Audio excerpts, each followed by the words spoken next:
Mohon maaf sebelumnya, tadi ada sedikit masalah teknis, jadi saya ulang kembali penjelasan saya mengenai video saya sebelumnya.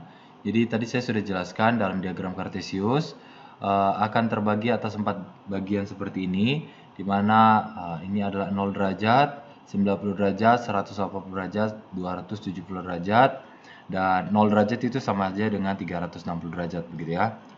Dan selanjutnya, jikalau kita bahas yang pertama sudut lancip. Sudut lancip, sudut yang terbentuk di antara 0 sampai 90 begitu ya. Jadi X-nya itu di antara 0 sampai 90 derajat. Maka otomatis sudut yang terbentuk akan kira-kira seperti ini saja. Ini misalkan A, B, dan C. Maka besar ini pasti di antara 0 sampai 90. Oke, itu sudut lancip. Sedangkan untuk sudut siku-siku, besarnya adalah tepat 90 derajat. Nah, kita punya notasi khusus untuk siku-siku, yaitu dengan tanda kotak seperti ini. Jikalau kalian melihat ada dua buah garis yang diberi tanda seperti ini, maka ini tepat 90 derajat besarnya. Oke, jadi bentuknya huruf T seperti ini ya kita bisa sebut sebagai sudut siku juga, atau huruf L bisa juga siku-siku. Atau yang ketiga adalah sudut tumpul. Sudut tumpul besarnya adalah lebih besar dari 90 tapi lebih kecil dari 180 derajat. Jadi bentuknya nanti kira-kira akan seperti ini. Ya kayak begini. Jadi sudut yang ini besarnya adalah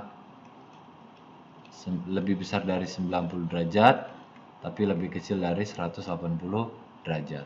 Misalkan ini A, ini O, ini B. AOB besarnya di antara 90 sampai 180. Dan yang keempat atau D, sudut lurus.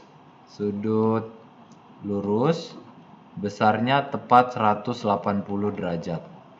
80 derajat, yang artinya ya kalau kita punya garis lurus maka besar ini adalah 108, besar sudutnya adalah 180 derajat. Jadi sudut lurus itu 180 derajat.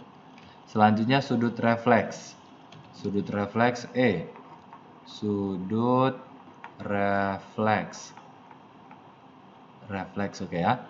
Sudut refleks definisinya adalah sudut yang terbentuk yang lebih besar dari 180 tapi lebih kecil dari 360 derajat. Jadi contohnya itu sudut yang begini.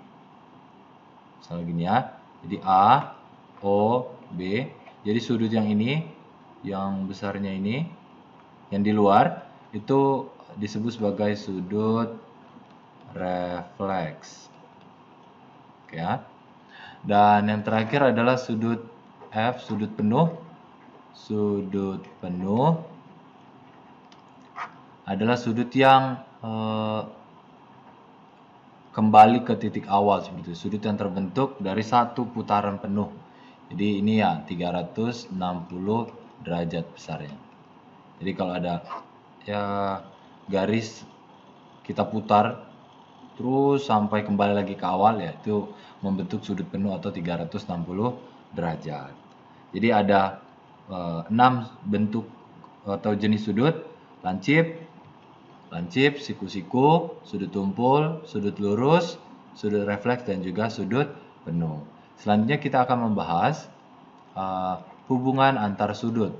Hubungan antar sudut. Jadi karena ini hubungan antar sudut, jadi kita punya dua buah sudut minimal atau bisa lebih gitu yang mau kita lihat relasinya. Nah, dalam hubungan antar sudut ada beberapa kondisi yang akan kita bahas. Yang pertama adalah sudut saling berpenyiku. Nah, dari namanya saja sudah kelihatan ya. Berpenyiku artinya ada kaitannya dengan sudut siku-siku. Nah, sudut saling berpenyiku sifatnya, misalkan kita punya sudut A di sini, sudut misalkan sudut saya buat apa ya, alfa lah seperti ini ya. Lalu ada juga sudut yang kedua, sudut saya beri warna biru saja, sudut beta. Oke, alfa dan beta ini sekali lagi hanya nama sudut saja ya, simbol begitu ya. Jikalau mereka berpenyiku, artinya totalnya adalah 90 derajat, maka alfa ditambah beta harus jadi 90 derajat. Ini adalah syarat atau kondisi ketika mereka berpenyiku. Yang kedua adalah sudut saling berpelurus. Berpelurus. Dari katanya ada hubungannya dengan sudut lurus. Jadi misalkan kita punya sudut lurus seperti ini, lalu kita bagi menjadi beberapa bagian. Let's say saya bagi menjadi seperti ini. Maka sudut dikatakan saling berpelurus bila jumlah, contoh misalkan ini alfa, ini beta, ini theta, lalu ini gamma, maka dikatakan saling berpelurus jika alfa ditambah beta ditambah theta ditambah gamma hasilnya adalah 180 derajat. Intinya kalau kita punya bagian-bagian sudut yang kalau dijumlahkan membentuk sudut lurus, ya totalnya adalah 180 derajat. Masih bingung nggak tahu apa? Kita lihat contoh soal. Contoh, misalkan saya punya sudut siku-siku seperti ini, lalu saya bagi di sini adalah sudutnya 3x ditambah 2, sedangkan di sini aja 6x ditambah 8. Lalu pertanyaannya, tentukan besar sudut X seperti itu ya. Tentukan besar sudut X.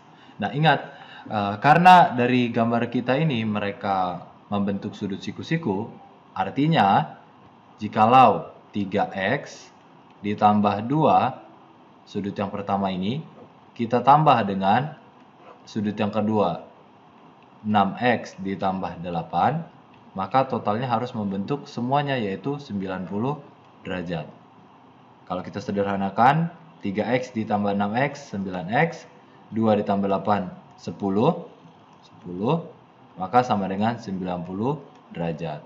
Atau 9x sama dengan 90 derajat dikurang 10, 9x sama dengan 80 derajat, atau x nilainya adalah 80 dibagi dengan 9 derajat. Ya, kalian boleh sederhanakan, boleh tidak juga, ya boleh saja.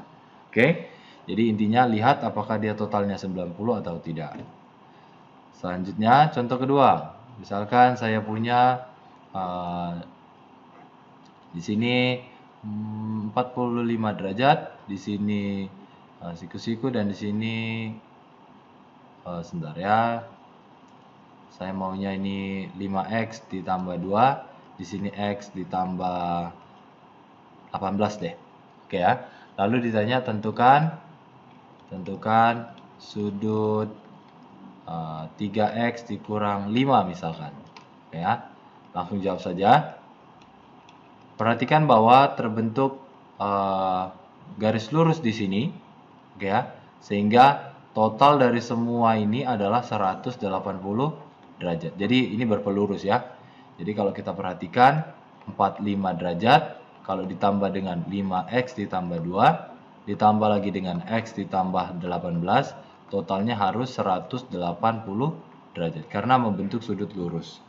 Kalau kita sederhanakan, di sini punya 5x, di sini ada x, totalnya adalah 6x.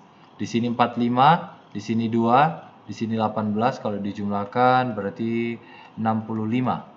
65 bukan ya? 65 ya. Sama dengan 180 derajat.